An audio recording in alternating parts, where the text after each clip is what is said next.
Namaste. Welcome back to Scientific Connections Project Geeta.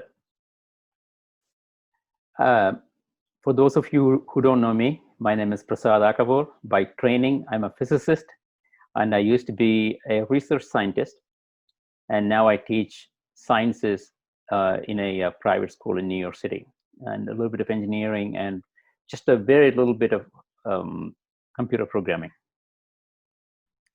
So I want to begin today by sort of summarizing what we did last time, and then I'll give you a little bit more information on some of the scientific studies that have been done and the results thereof.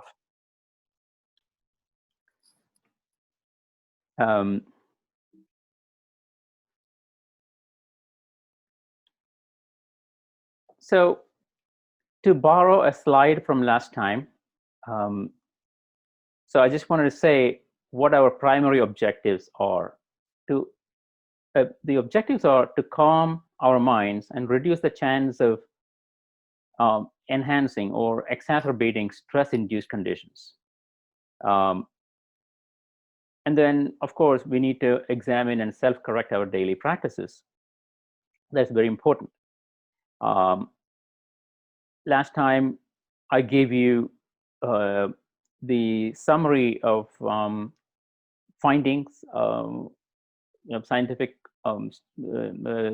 findings of scientific study on meditation, and I gave you a reference, a very scholarly paper on meditation and the effect meditation has on your brain. So that's what we did last time.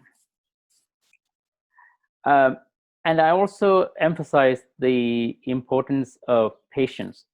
No miracle is going to happen. You cannot get the result that you want very quickly. It's not a quick fix thing. It takes practice, it takes time.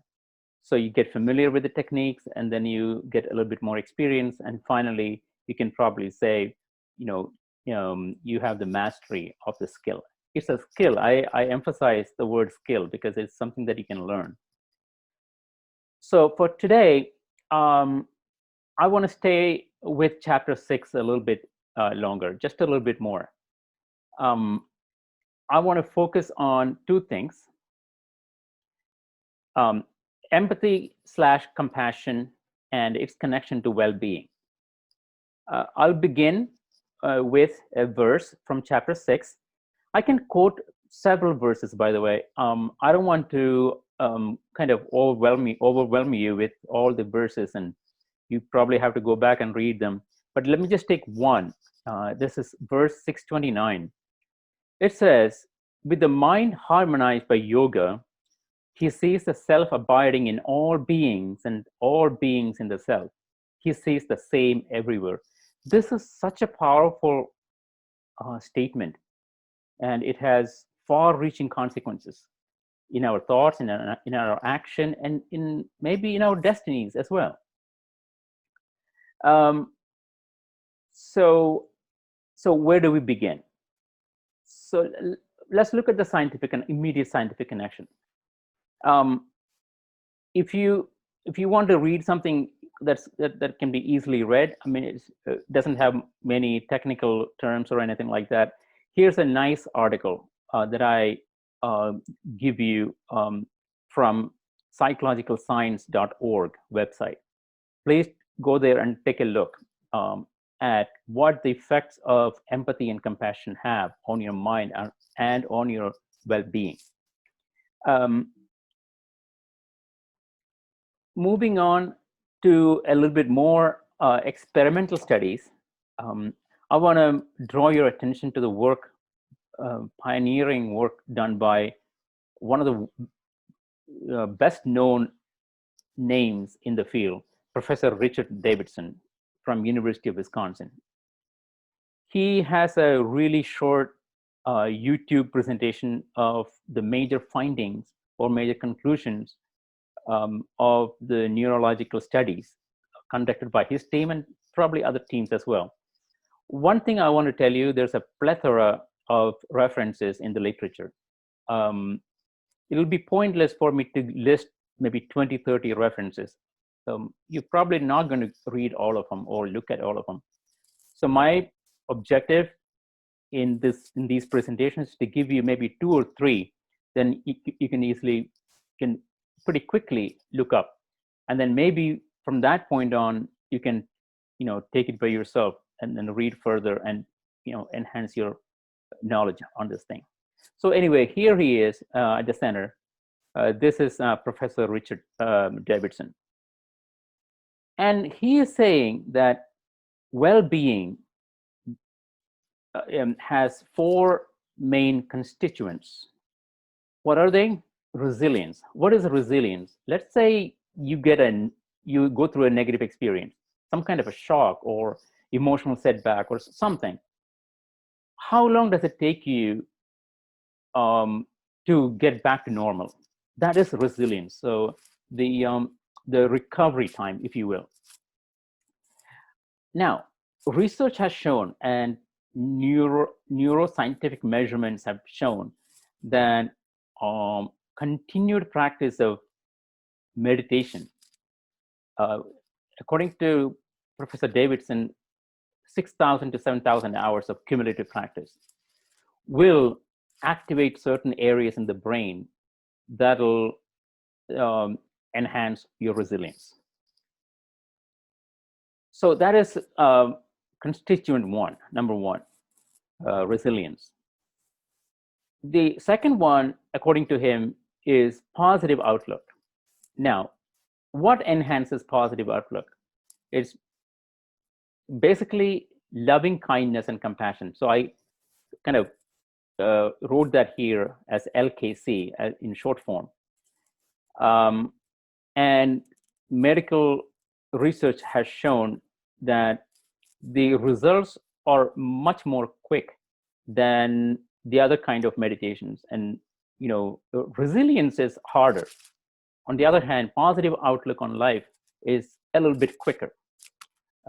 Now, positive outlook on life immediately leads to pro-social behavior, which obviously leads to more happiness and probably more success in life. And the third constituent is attention. There's a lot here for me to say. According to this group of psychologists from Harvard, basically I'm paraphrasing their conclusion, a wandering mind is an unhappy mind. So if you read the Gita, it tells you over and over and over again, fix your mind on the self, on me. Krishna says on me. Me meaning your inner self, not Krishna himself. I mean, that's not what it actually means. So attention is extremely important. In the next slide, I'll expand a little bit on this. But again, I don't want to give you the entire text of the findings. I encourage you to go on your own and then do research on this, because the Gita doesn't promote blind faith.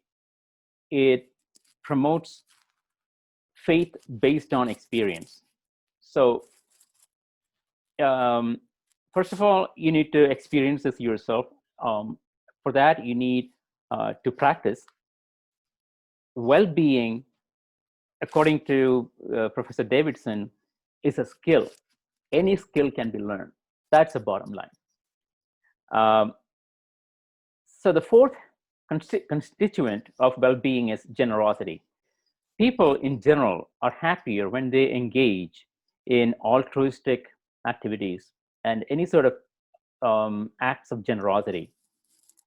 All this stuff is contained in that verse that I quoted before. You basically see others as yourself. In other words, you realize what's inside you is the same entity that's inside in me and in every other living being. In fact, I would even go to the extent of saying that everything that exists, if you break it down to the most fundamental aspect of it, it's the same entity. Even the physicists have come to the conclusion. When you get deeper and deeper into the material world, You can go to the atoms, nuclei, and electrons. What's inside the nuclei, protons and neutrons, and then if you go deeper and deeper, you come to a point where there is no material stuff. So think about that. So as I said, I'll give you some of the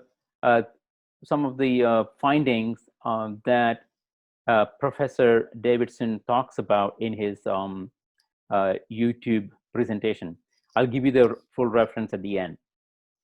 He says 47% of the time, adults are not paying attention to what they're doing. And this correlates very well with how unhappy people are. I mentioned this already. A wandering mind is an unhappy mind. Now, again, if you have read the Gita, the third bullet point comes up all the time. Bringing back a wandering mind back to focus. This is in chapter 6 as well. Okay? Now, listen to this. So bringing back a wandering mind back to focus is what builds judgment, character, and will. Who said this? The famous American philosopher, William James. Now, he also goes on to say, William James, that is, education that builds the skill is the education par excellence. Okay? And there are several verses in the Gita that pretty much say the same thing. In other words, if you know the ultimate truth, there's nothing else worth knowing. So it's a paraphrasing of the same idea. From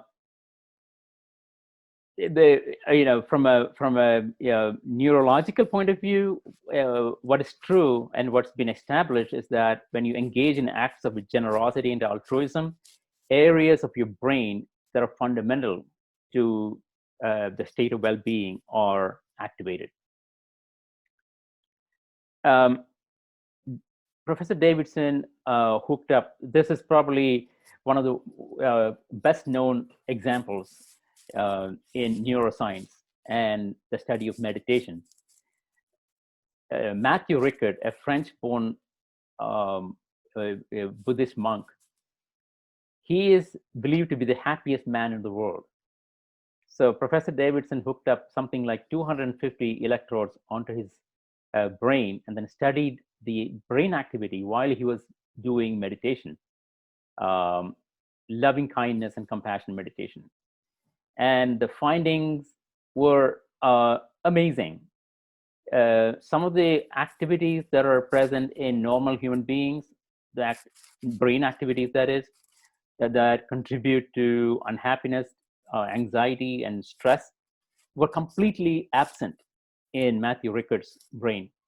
And to quote him, Matthew Ricard himself, he says, I mean, it's not a gift from God. It is something that he built over and over, practicing this